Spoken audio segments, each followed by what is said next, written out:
సంగారెడ్డి ప్రభుత్వ ఆసుపత్రిలో గర్భిణీ స్త్రీ మృతి చెందిన ఘటన తీవ్ర విషాదాన్ని నింపింది. అనిత మృతిపై కుటుంబ సభ్యులు తీవ్ర ఆగ్రహం వ్యక్తం చేశారు. సంగారెడ్డి ప్రభుత్వ ఆసుపత్రిలో గర్భిణీ మృతి తీవ్ర విషాదాన్ని నింపింది. చౌటకూరు మండలం బద్రిగూడెం గ్రామానికి చెందిన 33 ఏళ్ల అనితను ప్రసవం కోసం కుటుంబ సభ్యులు 3 రోజుల క్రితం సంగారెడ్డి ప్రభుత్వ ఆసుపత్రిలో చేర్పించారు. 9 నెలల గర్భిణీ అయిన అనిత చికిత్స పొందుతున్న సమయంలో ఈ నెల 12న తెల్లవారుజామున 5 గంటల ప్రాంతంలో అకస్మాత్తుగా ఫిట్స్ వచ్చి మృతి చెందినట్లు వైద్యులు తెలిపారు. అనిత మృతిపై కుటుంబ సభ్యులు తీవ్ర ఆగ్రహం వ్యక్తం చేశారు. 3 రోజులుగా ఆసుపత్రిలో ఉన్న ప్రసవం చేయకుండా వైద్యులు సిబ్బంది నిర్లక్ష్యం చేశారని ఆరోపించారు. వైద్యుల నిర్లక్ష్యం కారణంగానే అనిత మృతి చెందిందంటూ ఆసుపత్రి ఆవరణలో బంధువులు ఆందోళనకు దిగారు. బాధ్యులైన వైద్యులు వైద్యాధికారులపై కఠిన చర్యలు తీసుకోవాలని డిమాండ్ చేశారు. దీంతో ఆసుపత్రి వద్ద కొద్దిసేపు ఉద్రిక్త పరిస్థితి నెలకొంది. సమాచారం అందుకున్న సంగారెడ్డి పోలీసులు అక్కడికి చేరుకొని ఆందోళన చేస్తున్న మృతురాలి బంధువులను శాంతింపజేసే ప్రయత్నం చేశారు. నుంచి మంచిగానే ఉంది సార్.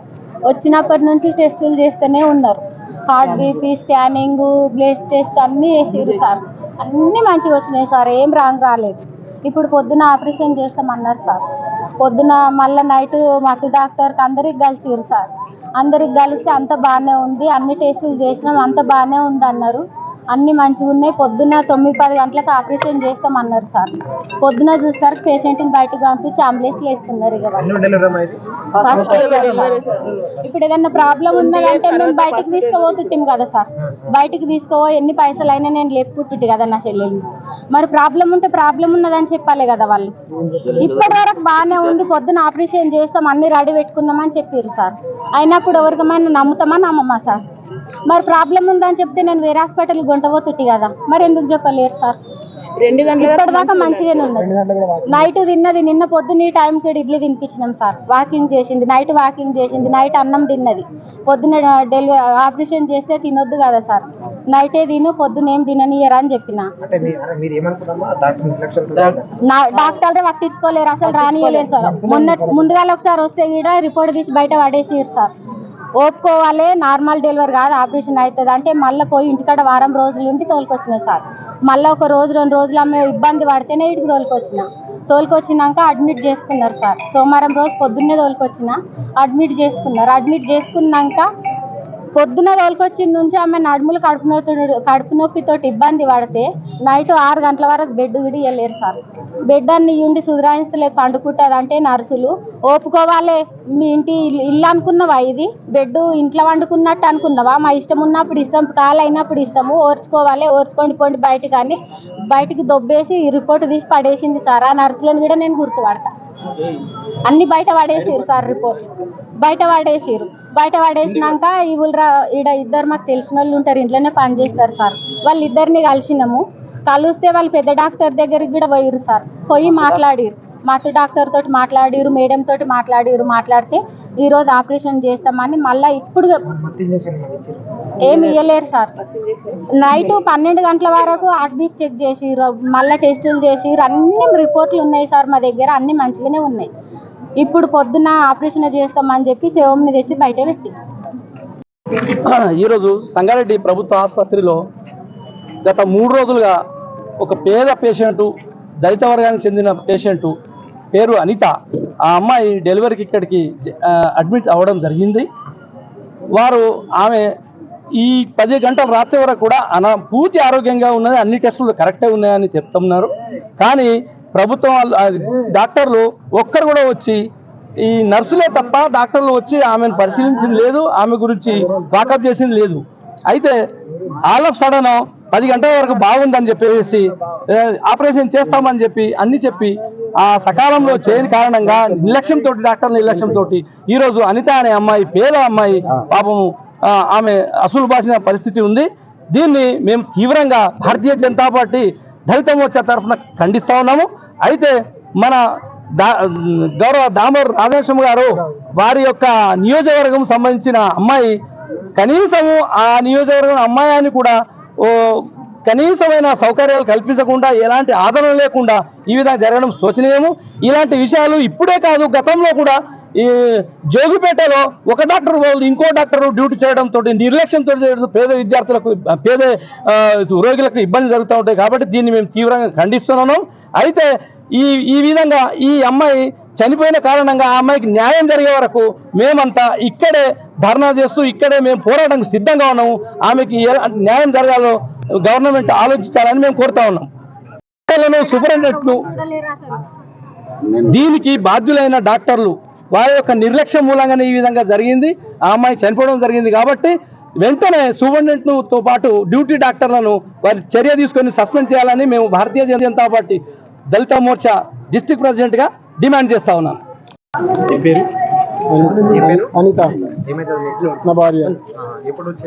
మొన్న సోమవారం వాళ్ళ అక్క తోలికి వచ్చింది ఇక్కడికి. మొన్న సోమవారం వల్ల వాళ్ళ అక్క తోలికి వచ్చింది. మొన్న సోమవారం తోలికి వస్తే నిన్న రమ్మ నిన్న సోమవారం తోలికి వచ్చింది. అన్ని టెస్టులు అయినాయి, అంత బాగుందని మంచి బాగుంది, పిన్న కూడా అంత లోపల అంత బాగుందని చెప్పారు. చెప్పిన తర్వాత నిన్న ఆపరేషన్ చేస్తారనుకుంటే నిన్న ఒక బ్లడ్ టెస్ట్ ఉండే, అది కూడా నిన్న వేసారు. ఈరోజు 10 గంటలకు చేస్తామని చెప్పారు. రాత్రి బ్లడ్ కావాలన్నారు, బ్లడ్ బ్యాంక్ కూడా పోయి వచ్చిన. పొద్దున 9 గంటలకు తీసుకోమన్నారు వాళ్ళు. నేను రాత్రి 1 అవుతుంది, లోపలికి ఆమె తినలేదు. తినకపోతే మా అక్క తినిపిస్తాను. మా అక్క మా అమ్మ నేను ముగ్గురం ఉన్న మేడ, వాళ్ళ అక్క ఇంటికి వెళ్ళిపోయింది. రాత్రి ముగ్గురం ఉంటే ఆమె ఉండనియలేరంట ఆమె దగ్గర. ఉండనియకపోయేసరికి వాళ్ళు ఇక్కడ హాల్లో వచ్చి వండుకున్నారు. మా అమ్మ మా అక్క హాల్లో వచ్చి వండుకున్నాక నేను తిన్నదో లేదని నేను వచ్చేసరికి నాకు ఎదురొచ్చింది. వాళ్ళు ఉండనిస్తలేరు నా దగ్గర, నువ్వు కూడా మీ అక్క దగ్గర వండుకో, నేను పోయి వండుకుంటా అని చెప్పింది. ఆమె నాలో తోలిచ్చి నేను పోయి మా అక్క వాళ్ళ దగ్గర వండుకున్నా. ముగ్గురం హాల్లో పోయి వండుకున్నాం. మా అక్క మా అసలు డాక్టర్ ఎవరు కూడా తెలియదు నాకు. ఎవరు అసలు ఎవరినాడు కాదు, అంతా నర్సులే. ఆడ డాక్టర్లు ఎవరు ఉన్నారు? అంతా నర్సులే ఉన్నారు. మబ్బుల 5 గంటలకు ఛాయ్ తీసుకొస్తా అనితని లేపుకొని మా అమ్మ లేచింది. ఆమెను లేపేసరికి ఏం లేదు అనేసరికి నా దగ్గర తెచ్చి చూసాను. పొద్దున్న రాత్రి ఎప్పుడైందో తెలియదు. పొద్దున మబ్బులు 5 గంటలకు లేపేసరికి అప్పటికే నర్సులే ఉన్నారు అక్కడ. డాక్టర్ నాకు ఇవ్వని లేరు వాళ్ళు. నీకు ఏమన్నా ఉండే నా అంతకుముందు అడ్మిట్ చేసినాక బాగానే ఉంది, నిన్నటి వరకు బాగుంది, రాత్రి వరకు కూడా బాగానే ఉంది. సైలెంట్. ఈరోజు సంగారెడ్డి ప్రభుత్వ ఆసుపత్రిలో